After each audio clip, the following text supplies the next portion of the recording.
안녕하세요. 항상 온라인을 통해서 학우님 여러분들 뵙다가 오프라인을 통해서 수업을 하게 되니까 뭔가 아침에 일어났을 때 좀 설레이는 마음도 있고요. 또 살짝 긴장감도 있었어요. 살짝 긴장감도 있었지만 그 긴장감을 좀 재미로 함께 풀어가는 그런 어떤 수업이 됐으면 합니다. 그리고 이 강연을 처음 이렇게 의뢰받았을 때 어떤 테마를 가지고 이야기할까 많은 생각을 했었는데 처음에는 대중문화 쪽으로 갈까라고 생각했었어요. 대중문화 또한 제 연구 테마 중에 하나이긴 한데, 하지만 그 대중문화는 일반적으로 많이 접할 수 있는 그런 공간이 있을 듯 해서 오늘은요, 뭐 최근까지 제가 관심 있게 봤었던 연구 테마 중에 하나인데, 그 이바쇼라는 일본 사회를 나타내는 그런 어떤 키워드, 얘를 가지고 지금 핫한 일본 사회에 대해서 이야기하는 시간을 가졌으면 해서 그 제목을 소원해지는 삶 속에서 자신의 소속감을 찾고 있는 일본이라는 타이틀로 한번 이야기를 풀어나가도록 하겠습니다. 우선 이바쇼라는 게 아직 한국 사회 속에서는 한국말로 이렇게 정확하게 풀어서 쓸 수 있는 그런 어떤 용어가 자리 잡고 있지 않아요. 그래서 제가 제 연구 그리고 제 논문 속에서도 자주 사용하고 있는 용어임에도 불구하고 제가 개인적으로 논문을 일본어로 작성을 하다 보니까 한국어로 얘를 어떻게 풀었을까라는 그런 어떤 용어상의 고민을 좀 해본 적이 없는 것 같아요. 그래서 이 강연을 통해 가지고 좀 생각을 해봤더니 그 이바쇼라는 것 자체가 자신이 있는 장소라는 직역을 하면 그런 뜻이잖아요. 이걸 이제 일본 사회적인 현상 속에서 바라봤을 때는요, 그 자신의 어떤 마음의 안식처, 편안하게 쉴 수 있는 공간, 그리고 또 자신의 마음속에 소속감, 이 또한 어딘가에 소속되어 있는 그런 어떤 안식처와 같은 느낌이라고 볼 수 있는데, 이 두 가지 용어로서 설명이 되지 않을까. 일전에 그 일본어의 히토리구라시라는 표현이 있잖아요. 그 히토리구라시라는 것도 제가 예전 논문에서 자주 언급했었던 표현이긴 한데, 일본어로 논문을 쓰다 보니까 한국어에 대한 어떤 그 단어에 대한 생각을 가져본 적이 없는데, 이게 작년인가 부터 신문 미디어를 통해 가지고 1인 가족이라는 용어가 계속해서 나오고 있더라고요. 시민권을 얻으면서 아마도 한국 사회 속에서 그 히토리그라시 혼자 살아가는 사람의 퍼센테이지가 예전보다는 많아지다 보니까 그런 1인 가족이라는 게 미디어를 통해서 리피트 재생산되면서 일반화의 길을 걷고 있는 것 같은데, 어쩌면 이 이바쇼라는 것도 아직까지는 한국 사회 속에 시작되고 있을 수도 있고, 그리고 앞으로 만들어질 수도 있는 그런 사회적인 현상이기 때문에 그 미디어를 통해 가지고 조만간에 이바쇼를 나타내는 한국어가 나오지 않을까. 저는 이 사회적인 현상을 공부하는 데 목적이 있는 거지, 네이밍, 어떤 단어를 만들어내는 게 제 목표가 아니기 때문에 저는 그냥 일단 이바쇼라는 고유명사로 생각을 하고 있는데, 조만간에 어떤 단어로서 이 이바쇼를 나타내는 한국어 표현이 나올지 기대가 되는 그런 키워드 중에 하나라고 생각을 합니다.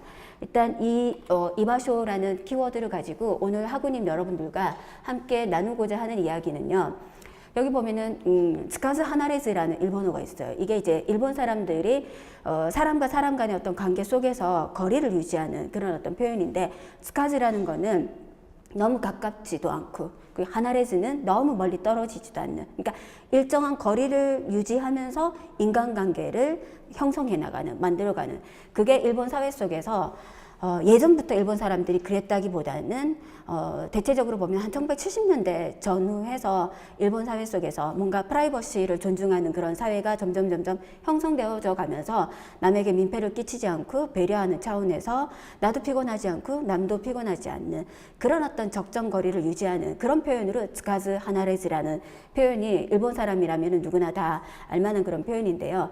이런 어떤 그 인간관계가 오늘날 일본 사회를 소원하게 만들었던 게 아닌가라고 생각을 하고요. 이것뿐만 아니라 뭐 1960년대, 70년대 핵가족화가 진행되면서 아무래도 대가족이라는 중심 체제에서 그 핵가족이 되면은 그런 어떤 그 소원해져 가는 단계가 좀 더 스피드하게 진행될 수도 있는 거고요. 그리고 또 뭐 70년대, 80년대를 통해서 예를 들어서 가전기기도 뭐 기술력 향상으로 인해서 코스트 다운되다 보니까 값싼 가격에 그런 다양한 가전을 사용하다 보니까 예를 들어서 예전은 뭐 테레비 한 대에 가족이 다 같이 모여 쓴다든지 아니면은 전화기 한 대로 가족 모두가 사용해야 되는 그런 어떤 시대에서 뭐 테레비도 마이 테레비라든지 마이 대화, 마이 전화 뭐 이런 어떤 사회가 되면서 그런 라이프 스타일의 변화와 그리고 또 핵가족화의 진행과 그리고 또 70년대 전후해서 스카자 하나레즈라는 그런 어떤 인간관계 속에서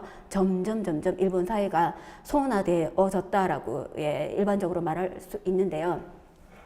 이런 게 실질적으로는 본인들이 원해서 선택했었던 그런 삶인데 어떻게 보면 이 현대 사회 속에서 오늘날 일본 사회 속에서 뭔가 부메랑이 돼서 좀 그 정없는 그런 어떤 사회, 예, 그리고 또 히토리보치라는 말로 표현할 수 있는 외톨이가 되어가는 그런 사회를 만든 게 아닌가. 그런 어떤 그 사회적인 배경을 바탕으로 해서 저는 오늘 수업에서는요, 예, 그러한 삶 속에서 자신의 마음의 안식처라든지 혹은 자신의 소속감을 새로이 찾고 있는 일본 그리고 일본 사람들에 대해서 이야기를 한번 풀어나가 보도록 하겠습니다. 일단 이런 내용들을 제가 생각하게끔 했었던 그런 어떤 참고 문헌들을 전체적으로 살펴보면은요, 모든 참고 문헌을 다 올릴 수 없기 때문에 좀 대표적인 거를 한번 올려봤습니다. 제 연구의 중심이라고 하면은 문화를 키워드로 해서 변해가는 사회를 살펴보는 게 제 연구의 핵심이거든요. 그런 차원에서 뭐 2013년도에 출판했던 일본 문화 소비의 이중성, 예, 이게 바로 문화 소비 패턴을 통해서 일본 사회의 변화를 살펴보는 그런 내용들이고요. 그런 어떤 내용들을 염두에 두고 공부를 하다 보니까 뭐 기타 등등의 여러 가지 참고 문헌들이 제 눈에 들어오게 되는데, 예를 들어서 2010년도에 그 NHK에서 출판된 그 무연사회 프로젝트라는 그런 어떤 책, 이건 책이 출판되기 이전에 2010년 1월 31일 날 NHK에서 스페셜 프로그램으로 이 무연사회 프로젝트라는 그 프로그램을 방송을 했었어요. 그 방송했던 내용들을 예, 정리해서 출판됐던 책이 2권 정도 있는데 이런 책이라든지 그리고 기타 등등, 예를 들어서 그 아베 마사히로라는 사람이 쓴 이바쇼노 샤카이가쿠, 전면적으로 이제 그 이바쇼라는 그 키워드가 나오기 시작하는 그 언저리에 있는 뭐 여러 가지 책들 중에서 또 대표적인 책이라고 말할 수 있는데, 이런 책이라든지 를 바탕으로 해서 그 작년 2017년도에 뭐 일본과 한국 사회 속에서 그런 어떤 후르사토라는 게 다른 말로 표현하면 이게 오늘 얘기하는 이바쇼라는 개념하고 또 이렇게 일맥상통하는 부분이거든요.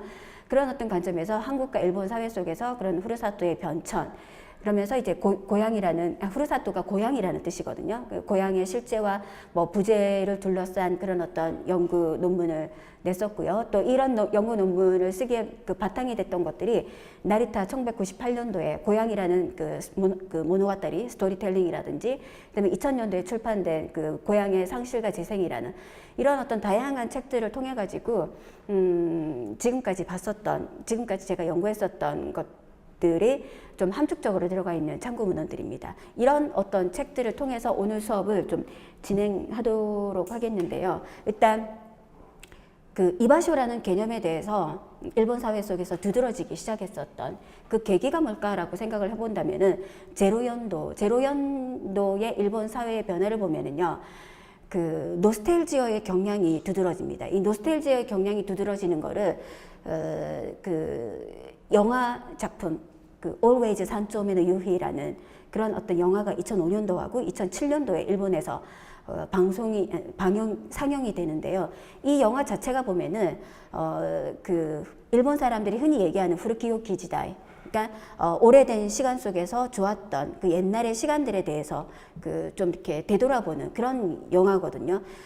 쇼와 30년대를 바탕으로 하는 영화인데, 쇼와 30년대라고 한다면은 일본, 그러니까 그 우리가 일반적으로 생각하는 연도를 생각하면은 1955년부터 그 도쿄 올림픽이 있었던 전후 1964년 그 언저리까지 10년간의 시간이라고 말할 수 있는데, 일본 사람들이 항상 그리움의 대상으로 여기는 그 시점이 바로 쇼와 30년대라고 볼 수 있는데, 그 쇼와 30년대 30년대에 일본 사람들이 어떻게 살았는지를 나타내는 그런 어떤 영화들입니다. 그러니까 가족의 따뜻함이라든지 이웃 간의 인정미가 넘쳐나는 그런 삶, 지금하고 비교를 해서 보면은 뭔가 다른 거리의 풍경이라는 건 뭔가 부족한, 아무래도 지금과 같이 그런 그 성장한 일본 사회의 모습이 아닌 좀 부족함이 많은, 하지만 풍요롭지는 못했더라도 그런 시대였기 때문에 더욱더 애틋한 행복이 있지 않았을까. 바로 그런 이유로 이 영화가 일본 사람들에게 많은 감동을 그리고 눈물을 안겨다 준 영화가 아닌가라고 생각을 하는데요. 아이러니하게도 이런 일본 사회 속의 노스텔지의 경향을 우리가 읽어볼 수도 있는 게, 일본 사회 속에서 그 소비되었던 일본 한류가 일본 사람들의 어떤 잠재의식 속에서 생각하고 있던 부분을 끄집어냈다라고 해도 과언이 아니라는 거. 처음 일본에서 일본 한류의 그 스타트를 끄는 그 드라마가 여기 그 스토리 파워포인트에도 나와 있지만 어떤 드라마인지 아세요? 겨울연가라는 드라마죠. 겨울연가라는 드라마가 2003년도 12월 달에 그 NHK 위성 텔레비죠. 거기서 방송을 했을 때 시청률은 낮았지만 구치코미 입소문이 엄청나게 퍼지면서 중장년 여성들 사이에서 엄청난 반향을 일으키면서 그 당시에 보지 못했던 사람들은 다시 보고 싶다라고 많은 엽서라든지 전화라든지 NHK에 연락을 함으로써 이게 이제 2004년도에 다시 한번 그 방송을 하게 되고, 그러면서 2004년도에 4월 달에 지금도 잊혀지지 않는 풍경은 하네다 공항에 요ን사마라고 하는 배용준이 나타났을 때 5,000명 이상의 일본의 중장년 여성들이 그 마중인가요? 마중을 나가서 하는 그 진 풍경을 보고 일본 열도가 발칵 뒤집혔죠. 왜 발칵 뒤집혔냐면은 왜 지금 이 시점에 한류 열풍인지라는 그런 어떤 차원에서 얘기를 했을 때, 일본 수많은 버라이티라든지 그런 어떤 시사 프로그램에서 이야기를 끌어나갈 때는 한류는 붐이다. 붐이기 때문에 한 3년만 지나면은 지나갈 것이다.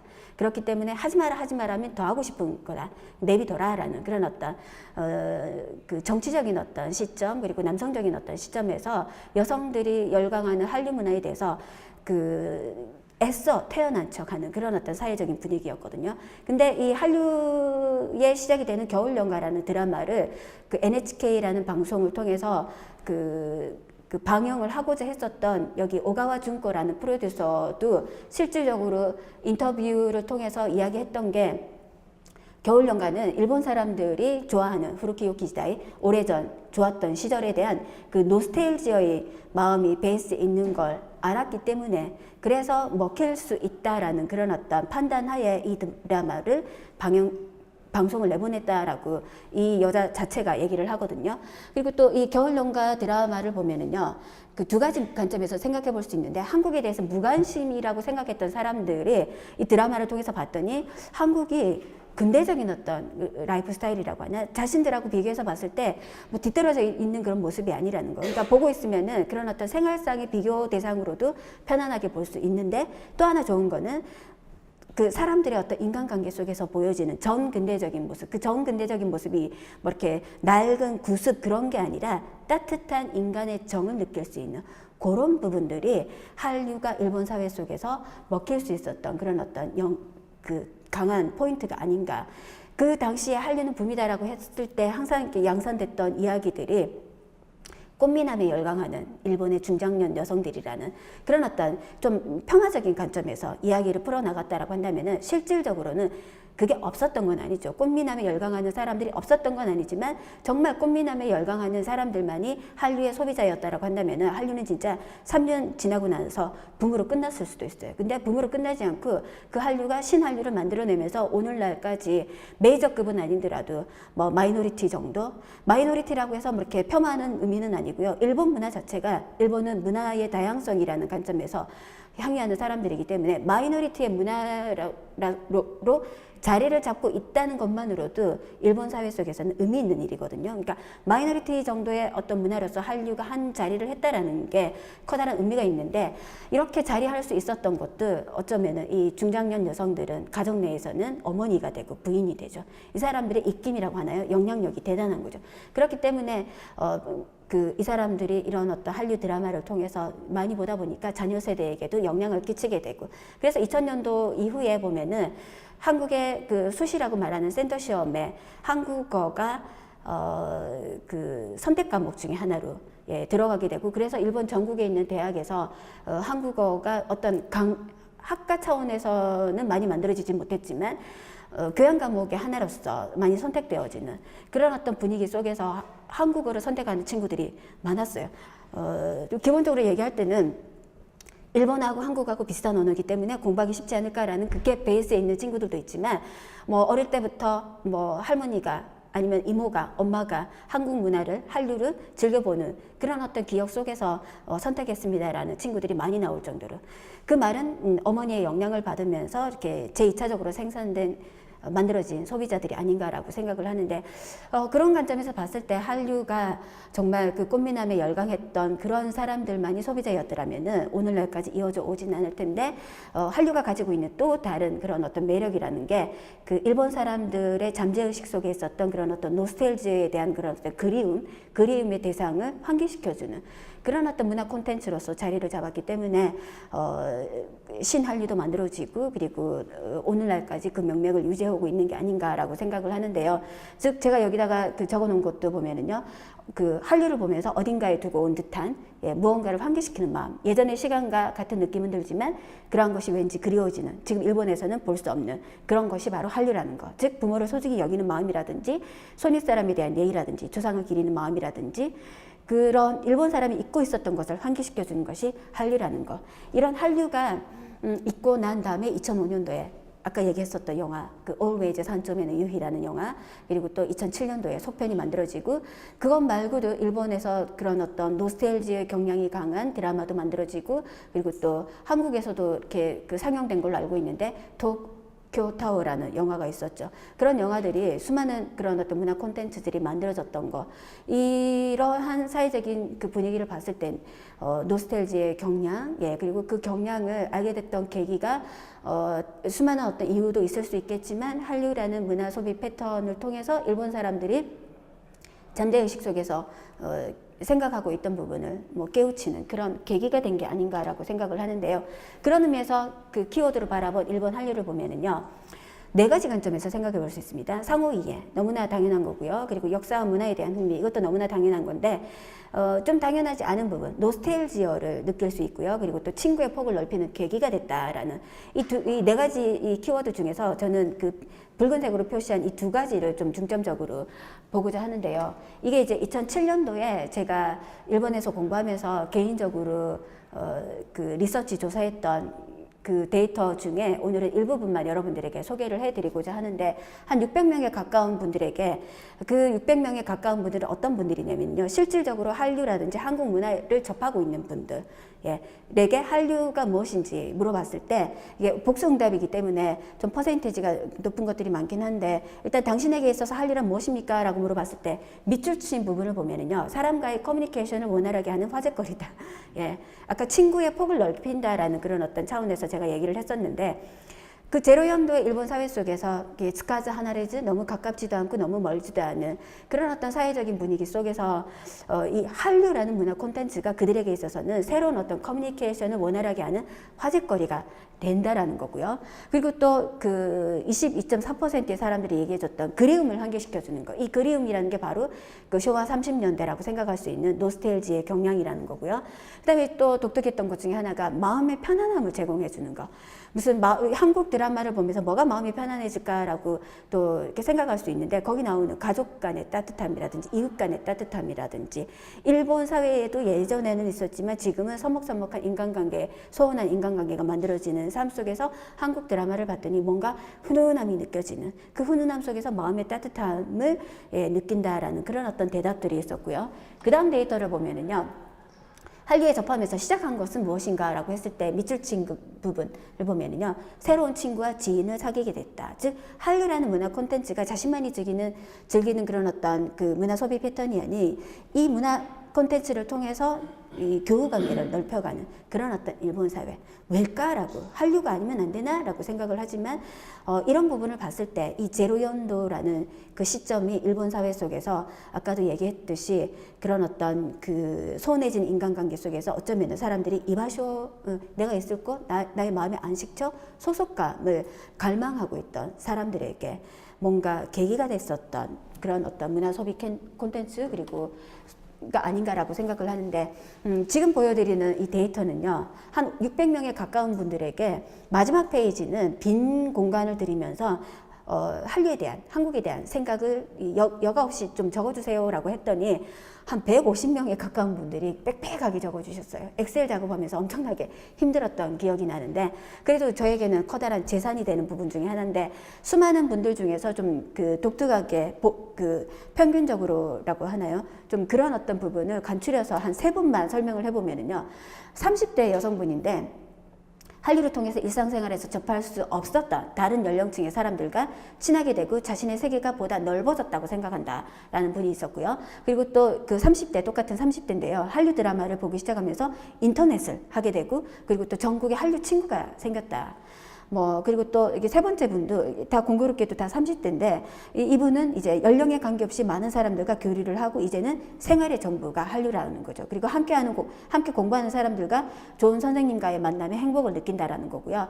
그리고 또 항상 협력해주는 남편에게도 감사한다라는 다양한 어떤 관점에서 한류에 대해서 자신의 생각을 풀어나가는데요. 여기서는 친구의 폭을 넓힌다라는 분들 중에서 좀 대표적인 분들을 제가 살짝 올려봤는데 이런 한류를 통해서 친구의 폭을 넓힌다든지 아니면은 노스텔지어를 느낀다든지 하는 게 그 제로연도의 특징이라고 얘기한다면은 또 다른 데이터를 가지고 또 설명을 해보면은요, 이거는 일본 내각이 전후 일본 사회 속에서 정기적으로 계속해서 일본 국민들을 대상으로 해서 리서치 조사를 한 건데 당신의 삶에 있어서 그 웨이트 비중이 높은 것이 무엇이냐라고 물어본 질문입니다. 거기서 보면은요, 이 빨간색으로 표시한 게 한자로 적혀 있긴 하지만 뭐예요?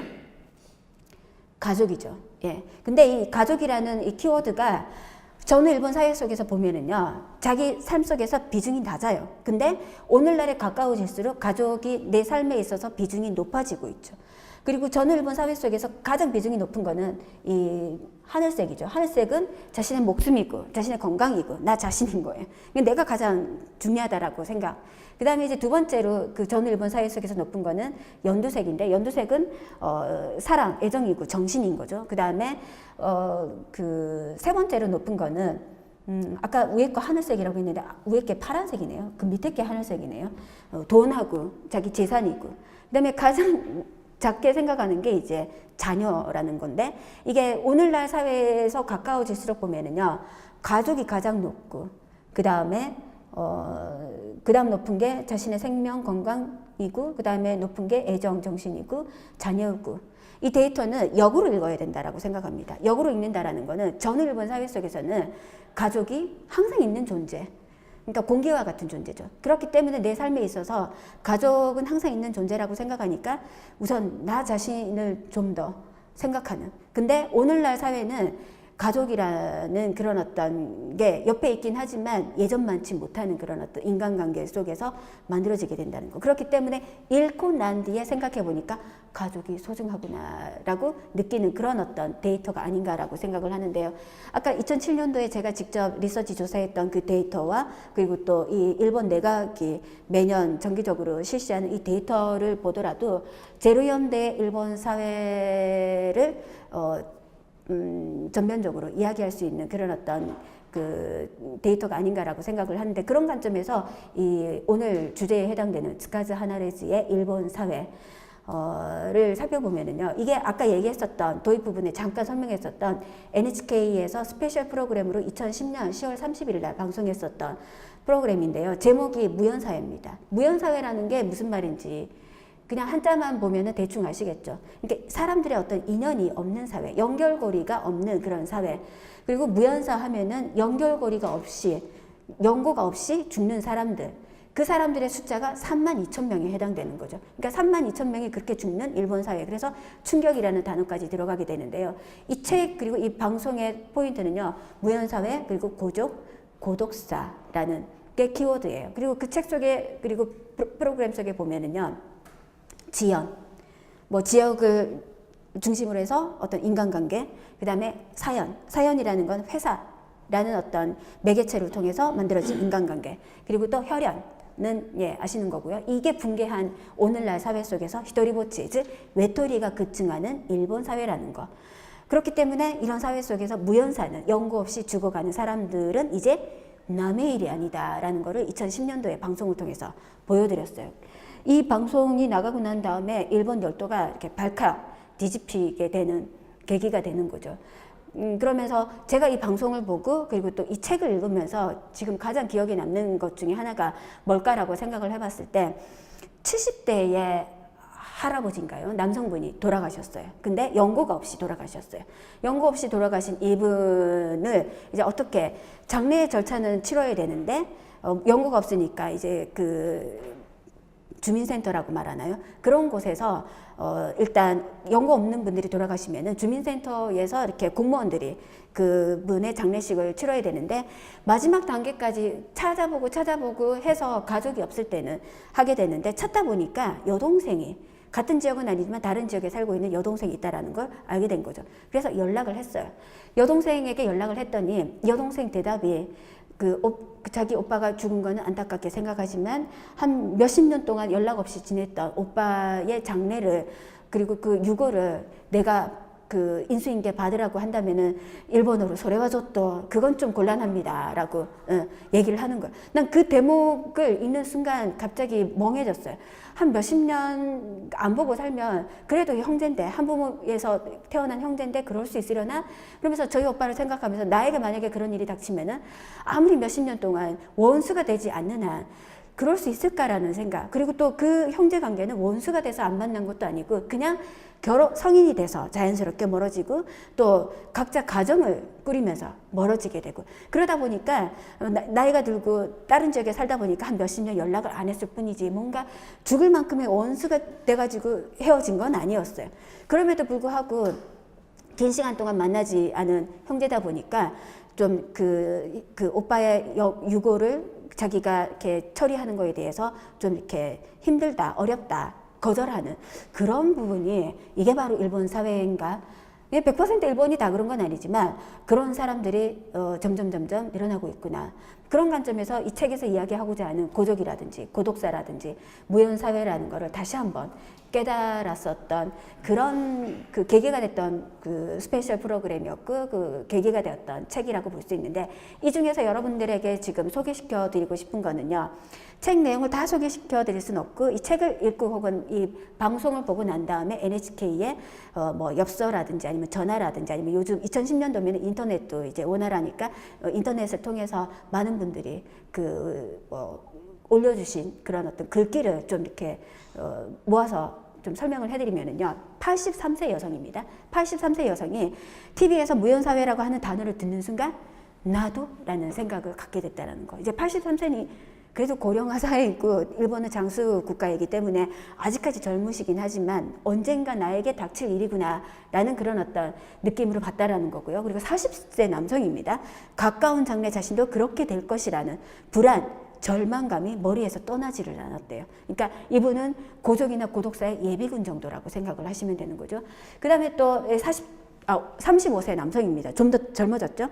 이 사람들의 어떤 삶을 봤더니 특별히 커다란 실패를 한 것도 아닌데 그냥 평범한 인생을 살아왔을 뿐인데 마지막은 고족, 고독사, 무연사회인가 씁쓸하게 보는 거죠. 그리고 또 다른 34세 남성은 나도 다니는 직장이 없어지면은 무연사 하겠구나. 그러니까 나도 그 무연사의 예비군이구나라고 절실히 생각하는 그런 분도 계시고요.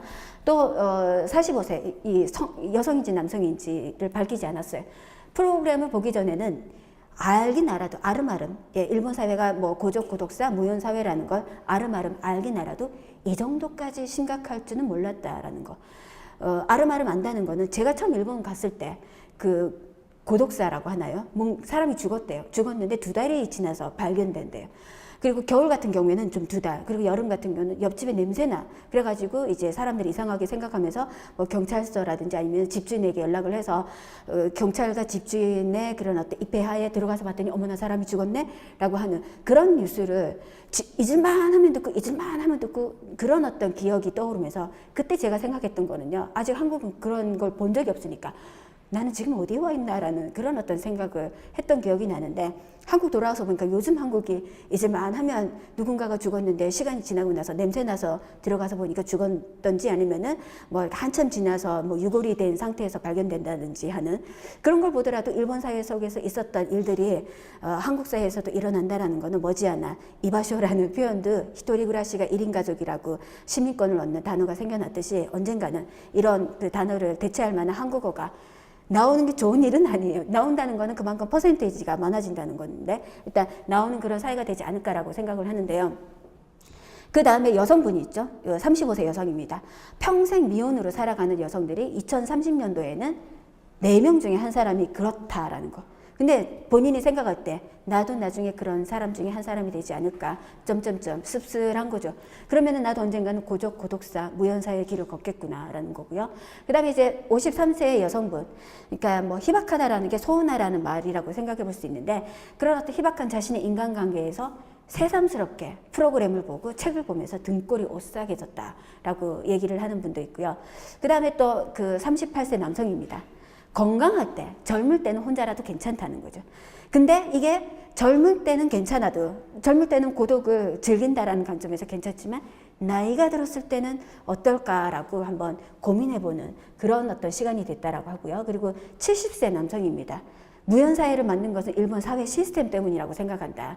개인의 문제가 아니라 사회의 문제라고 생각을 하는 분도 계시는데 이 사회 시스템이라는 거는 아까 얘기했듯이 1970년대부터 소원해지는 그런 어떤 인간관계가 만들어진 게 뭐 핵가족화가 진행되고 이 프라이버시를 존중하는 삶이 되고 그리고 또 라이프 스타일에서 가전기기가 기술의 보급과 그리고 코스트 다운이 되면서 뭐 마이룸이 생기고 마이 테레비가 생기고 마이 전화가 생기고 하다 보니까 우리라는 개념에서 나라는 어떤 개념으로 만들어지는 그런 어떤 사회 시스템을 얘기하는 게 아닐까라고 생각을 하는데 즉 본인들이 원해서 선택한 거잖아요. 우리라는 개념이 버거우니까 함께 있는 게 행복할 수도 있지만 함께 있음으로 인해서 희생해야 되는 부분도 있다 보니까 그런 우리라는 개념에서 나라는 개념은 누군가 강요해서 만들어진 삶이라기보다는 본인이 초이스, 선택한 거라고 생각을 하거든요.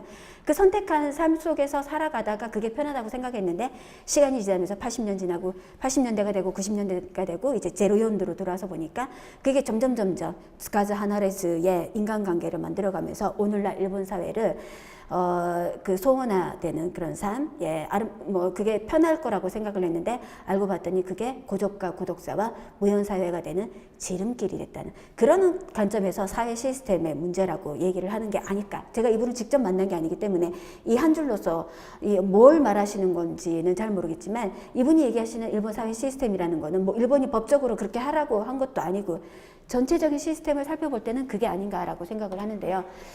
이런 무연사회, 고족, 고독사라는 그리고 또 이바쇼라는 그런 어떤 키워드가 많이 나타나는 제로연도를 살펴볼 때 여기서 이제 제가 좀 관심 있게 보는 게 자신의 소속감을 찾고 있는 일본, 즉 자신의 이바쇼를 찾아가는 일본 사람들에 대해서 좀 관심을 갖다 보니까 아까 나왔던 창구문헌에 그 나리타라는 사람이 쓴 뭐 고향이라는 모노가타리 스토리텔링이라든지 고향의 상실과 재생이라는 뭐 그런 책들을 통해서 알게 됐던 내용들도 있고 뭐 다른 책을 통해서 알게 됐던 내용들도 있는데요. 일단 일본 사회 속에서 자신의 어떤 이바쇼라고 말할 수 있는 원저에 해당되는 고향이라는 2글자에 해당되는 그런 어떤 스토리텔링이 시작된 게 아주 오래전이에요. 오래전이라는 건 1880년도에 그러니까 동경에서 생활하는 그 지방에서 올라와서 동경에서 생활하는 제가 쓴 표현은 아니고요. 그 책 속에 엘리트라는 표현을 씁니다. 예, 좀 차별화되는 그런 어떤 용어이기 때문에 쓸까 말까 고민했지만 제가 쓴 용어가 아니기 때문에 책 속에 있는 거를 좀 약간 인용한 거기 때문에 뭐 괜찮지 않을까라고 생각하는데 지방 출신의 엘리트들이 그 동향 그러니까 같은 고향을 가지고 있는 사람들끼리 동경에서 어떤 모임을 이루면서 그런 어떤 과정 속에서 그 도시로 인구 이동하면서 생긴 그런 어떤 지방에 대한 거리감이 그 지방을 다시 한번 돌아보게끔 하는, 고향에 살고 있으면 그 고향의 소중함을 잘 못 느끼잖아요. 떨어져 봐야지 그 소중함을 알잖아요. 저도 한국에서만 있을 때는 뭐 대한민국은 당연히 나의 조국이고 라고 생각하니까 그냥 당연한 걸로 생각했는데, 일본에서 긴 시간 동안 공부하면서 생활하다 보니까 없던 막 애국심도 생겨날 것 같고, 그리고 내가 잘해야지 한국 사람이 욕을 안 먹을 것 같고, 한국에서 살았으면 내가 이렇게까지 뭐 준법 정신이든 뭐든 할까라고 생각할 정도로 뭔가 거기서는 내가 대한민국 대표로 간 것도 아닌데 대표적인 인물로 살아야 될 것 같은, 아마 저뿐만 아니라 다른 유학생들도 마찬가지일 거라고 생각을 하는데요. 그런 어떤 감정이 아닐까라고 생각해요. 즉 떨어져 살다 보니까 그런 어떤 지방을 되돌아보는 시선, 이 지방을 되돌아보는 시선이라는 게 자신이 태어난 곳, 그리고 부모님이 계신 곳, 조상 선조 대대로 살았던 그곳에 대한 어떤 그리움, 즉 그 어떤 동경에서 갖지 못한 이바쇼, 자신의 소속감, 그리고 자신의 마음의 안식처를 이제 그 같이 올라온 사람들끼리 모이면서 그 순간만큼은 고향을 느낄 수 있는 그런 어떤 개념에서 1880년부터 그 고향이라는 스토리텔링이 일본 사회 속에서 만들어졌다라는 거고, 그리고 또 이게 점점 전 일본 사회 속에서 고도 경제 성장을 하면서 도시는 엄청나게 거대화되고요, 또 지방은 또 가소화하게 되면서 실질적으로 고향이 사라지게 되는, 즉 1차 산업에서 산업이 2차, 3차 산업으로 바뀌어가다 보니까 그 지방이 피폐해지고 뭐 사라지게 되거나 하는 그런 어떤 사회적인 현상이 만들어지게 된다는 거. 그런 어떤 사회적인 현상 속에서 예전에 그렇게 애틋하게 생각했던 고향에 대한 어떤 느낌이 이미지로만 만들어져 있지 실질적으로 가서 보면은 자기가 생각했던 그런 고향이 아닐 수도 있다라는 그런 관점에서 이 60년대에는 이미 이제 고향의 허구성을 무시할 수 없는 사회적인 상황이 만들어졌다라고 선행연구에서는 얘기를 하는데요. 그러면서 사람들이 이제 고향을 대체하는 그런 그 시뮬라크르적인 고향을 만들기 시작했다라는 것. 이 시뮬라크르라는 거는 제 연구 이론의 주축이 되는 그런 어떤 그 프랑스 철학자 보드리아르가 얘기했던 용어인데요.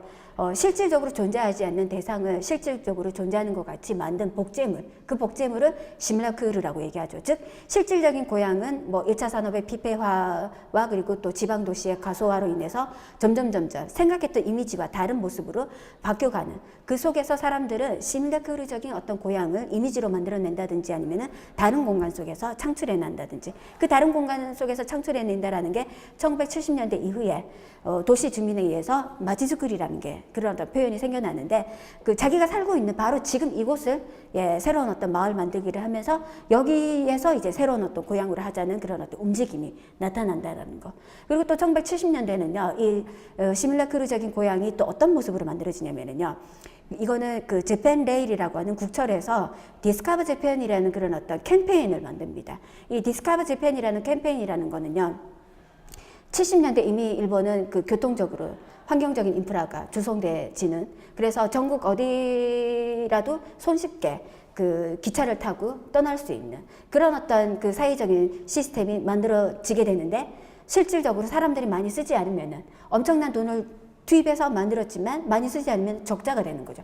이 적자를 모면할 수 있는 방법이 뭘까라고 아이디어를 냈을 때 디스커버 재팬, 딱 보면은 이 고향을 시뮬라크르적인 어떤 관점에서 판매할 수 있는 좋은 상품인데 사람들을 움직이게끔 하는 거죠. 실질적으로 어떤 무슨 목적이 있어서 떠나는 게 아니라 목적은 없지만 막연한 어딘가에 무언가를 찾으러 가는 그런 사람들을 상업적으로 좀 이렇게 컨트롤하는 거죠. 이 디스커버 재팬의 어떤 이 커머셜이라고 하나요? 이 CF를 보면은요, 나오는 음악도 엄청나게 감성을 자극합니다. 음악도 아주 잔잔하게 감성을 자극하면서 뭔가 진짜로 표 한 장 끊고 그 기차를 타면은 누군가 처음 만난 공간이지만 나를 아주 따뜻하게 맞이해 줄 것 같은 그런 공간이 어딘가에, 일본 어딘가에 있을 것 같은 그런 어떤 막연한 상상을 하게끔 하는 그러니까 상업적인 방송 CF다 보니까 사람의 감성을 잘 활용한 거죠. 근데 아무리 뭐 사람들의 마음을 잘 컨트롤하는 그런 어떤 CM송이나 뭐 CM을 만든다고 하더라도 사람이 움직이지 않으면은 이 디스커버 재팬은 실패했겠지만 딱 그 당시 사람들에게서는 뭔가 고향을 대체할 만한 그 시뮬라크루적인 어떤 고향을 필요로 하고 있었다. 그런 어떤 니즈, 욕구와 그리고 이 국철에서 생각하는 그런 어떤 적자를 흑자로 만들 수 있는 어떤 방법이 잘 매치가 돼서 이 디스커버 재팬이라는 캠페인은 성공을 이루게 되고요. 그리고 또 그 당시가 딱 보면은 60년대, 70년대 고도 경제 성장하면서 일본 사람들이 더 이상 여행은 사치가 아닌, 그러니까 레저 문화로서 자리를 잡았던, 여행 간다고 해서 어머 여행 가니 좋겠다가 아니라 너도 가니 나도 언젠가는 가는데 라는 그런 어떤 뭐 이웃 동네 가듯 편안하게 그런 어떤 이 사회적인 환경 분위기가 조성됐기 때문에 이런 다양한 것들이 잘 매치가 돼가지고 성공적으로 이끌었다라고 볼 수 있는데, 이 디스커버 재팬이 추구하는 것이 이곳이 아닌 일본의 어딘가에 나의 고향을 대체할 수 있는 그런 어떤 자신의 소속감을 찾기 시작하는 새로운 경향을 만드는 그런 또 하나의 계기가 됐다라는 거. 이런 어떤 관점에서 이제 또 제 연구로 돌아와서 생각해 보면은요, 이렇게 소원해지는 일본 사회 속에서 그러면 그들이 선택한 것은 어떤 의미가 있는지를 보면은요, 그들이 선택했다라는 거는 나츠카시, 그리운 어떤 기억을 환기시켜주는 그런 어떤 새로운 상품의 등장을 나타내는데요. 이 새로운 상품의 등장은 어떠한 사회적인 배경 속에서 만들어졌을까라고 생각해 본다면 두 가지 관점인데요. 고향이 붕괴됐다라는 것. 실질적으로 자신의 고향이 완전히 사라진 건 아니지만 1차 산업이 피폐해지고 2차와 3차 산업으로 몰리다 보니까 지방의 가소화. 그러면서 이제 그 고향이 붕괴가 되고요. 그리고 또 가족의 붕괴. 이 가족의 붕괴라는 거는 아까 그 일본 정부가 매년 실시하는 데이터를 통해서도 알 수 있지만 뭐 그것 말고더라도 스카즈 하나레즈라는 사회적인 어떤 삶 속에서 가족이 함께 있어도 없는 것 같고 그리고 함께 있지도 못하는 그런 어떤 뭐 히토리그라시라든지 고족이라든지 그런 어떤 사회적인 삶 속에서 이런 고향의 붕괴, 가족의 붕괴가 그리움을 기억하는 그런 어떤 환기시켜주는 새로운 상품을 등장하게 했다라는 건데, 이 고향과 가족의 위기라는 거는 현대사회를 살아가는 데 있어서 불안을 증폭시킨다라는 거죠. 사람들이. 그 불안을 증폭시키면서 이 현대인이 이제 새롭게 고향과 가족에 요구하고 있는 것은 그 코코로보소사라고 하나요? 불안감을 해소할 수 있는, 내가 당신들을 신뢰하고 또 당신들에 의해서 신뢰받으며 그 결과 나를 나로서 긍정할 수 있는 자신의 마음의 안식처, 이바쇼라는 거죠.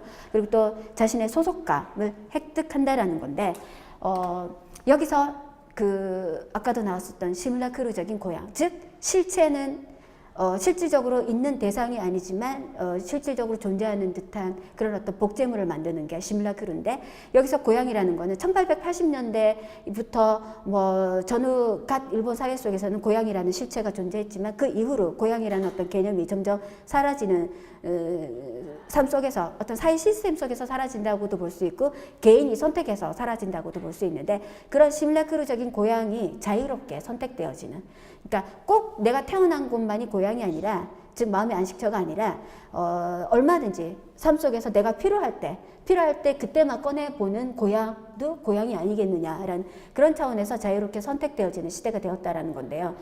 이렇게 시뮬라크루적인 고향 상품으로 흔히 생각해 볼 수 있는 거는요, 아주 정말 기본적인 것만 올렸습니다.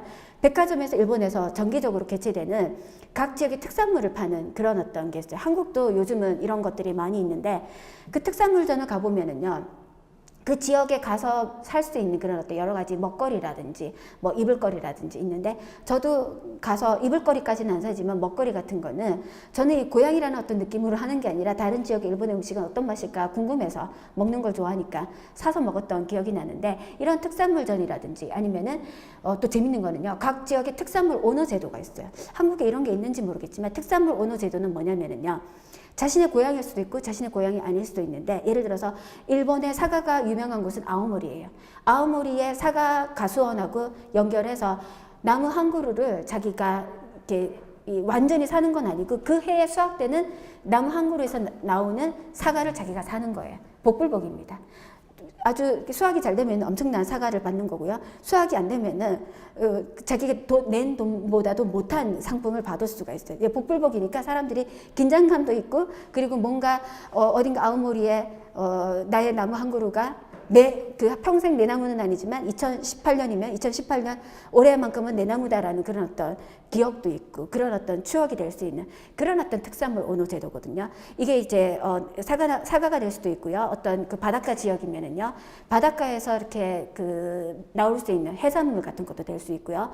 그리고 또 이렇게 그 축산업 쪽이면은 소고기가 될 수도 있는 거고. 이게 특산물 온호 제도라는 거는 어떤 그 지역이 수확되기 이전에 상품으로 받기 이전에 미리 예약제도에서 거래를 하면서 기다리다 보면 타노심이가 되는 거죠. 기다리다 보면은 그 수확 시기가 되거나 상품을 받을 수 있는 시기가 되면은 뭔가 고향을 느낄 수 있는 그런 어떤 상품이 자신에게 배달되는 이런 특산물 온호 제도 같은 것도 있고요. 그 다음에 후르사토 코스츠미라는 고향 소포라는 게 있는데요. 이거는 어떤 한 지역의 감자든 아니면은 고구마든 옥수수든 그런 것들을 그 어떤 그 농촌과 그리고 우체국이 중간에 껴요. 이것도 어떻게 보면은 그 우체국의 살아남기 위한 프로젝트 중에 하나라고 볼 수 있는데, 그 살아남기 위한 프로젝트라는 거는 민영화되어 있는 택배 산업이 발달되어 있는 이 속에서 우체국이 살아남기 위해서 좀 더 다른 어떤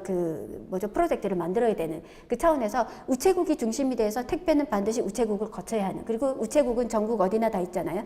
그 우체국이 전국 그 각지에 있는 1차 산업에 종사하는 사람들과 연계를 해서 그 상품을 이제 그 소포로 해서 그 원하는 사람들에게 배달하는, 이 또한 사람들에게는 뭔가 고향을 느낄 수 있는 상품으로.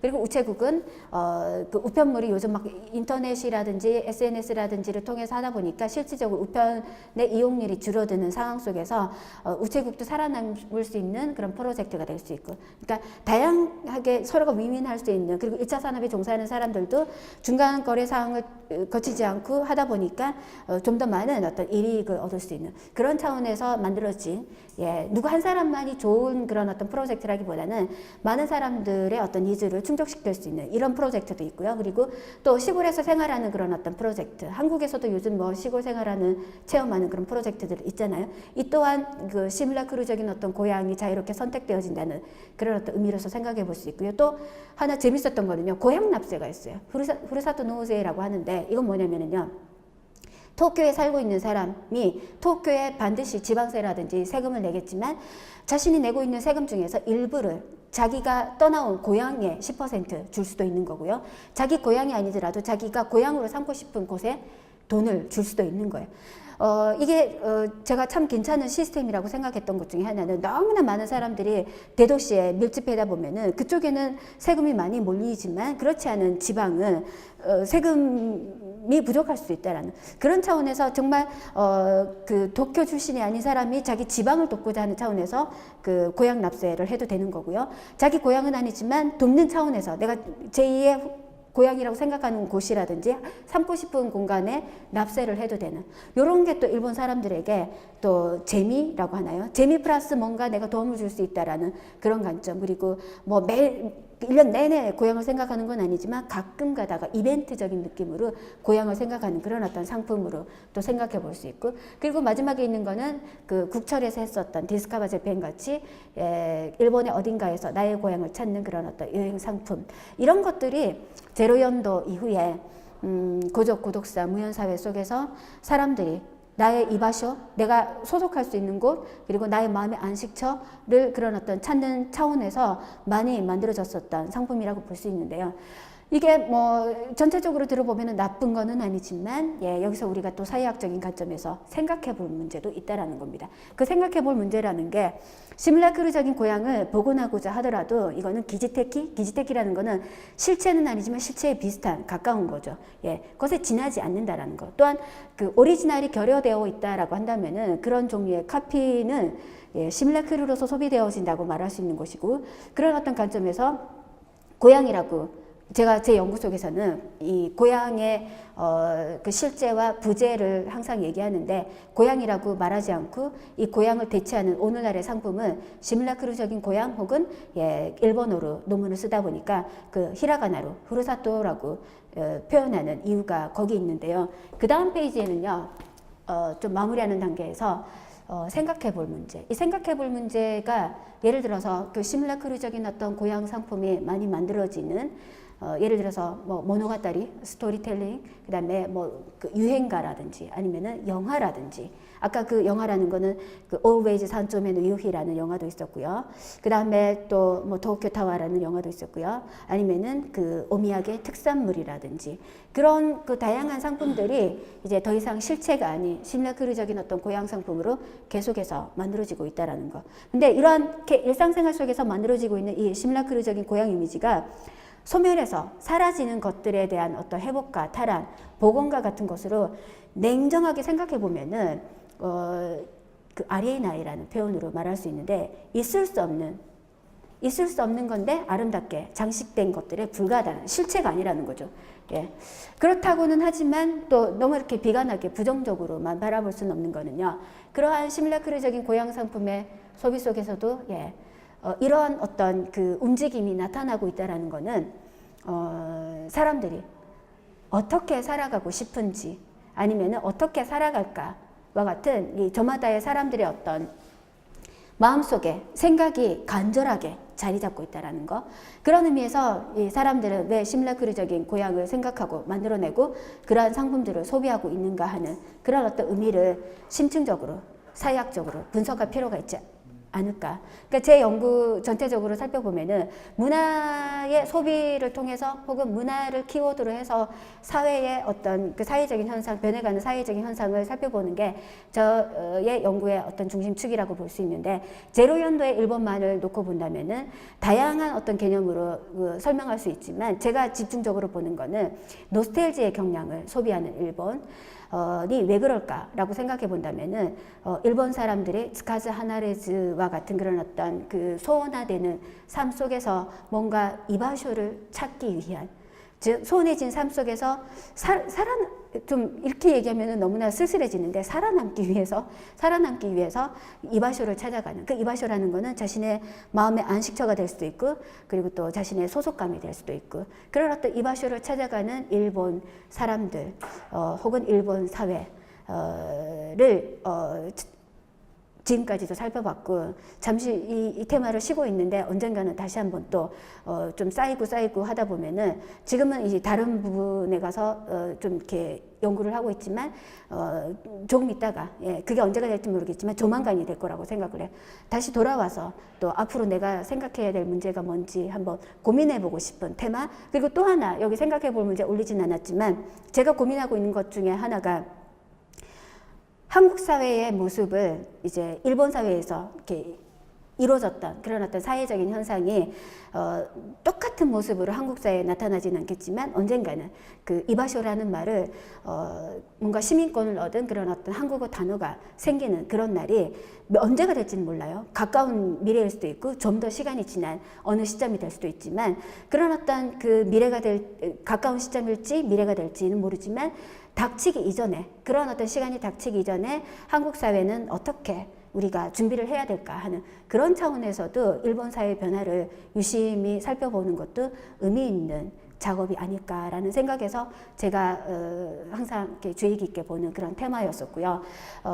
그 테마를 여러분들과 함께 공유하고 싶은 마음에서 오늘 좀 1시간이라는 시간이 정말 짧지만 이 짧은 시간에 정말 이걸 다 담아낼 수 있을까 그래서 좀 말을 좀 빨리 한 경향이 있기는 한데 덕분에 1시간이 채 되지 않은 상황에서 끝나려고 하는데 학 과장님이 얘기하셨듯이 질의응답이라는 시간도 있다고 하니까 제가 좀 이렇게 중간중간에 좀 이렇게 토바스라는 표현이 건너뛰듯이 설명한 부분, 부족한 부분이 있다면은 여러분들의 질문을 받고 그 질문에 대답하는 시간을 갖는 것도 의미 있는 시간이지 않을까라고 생각을 하네요.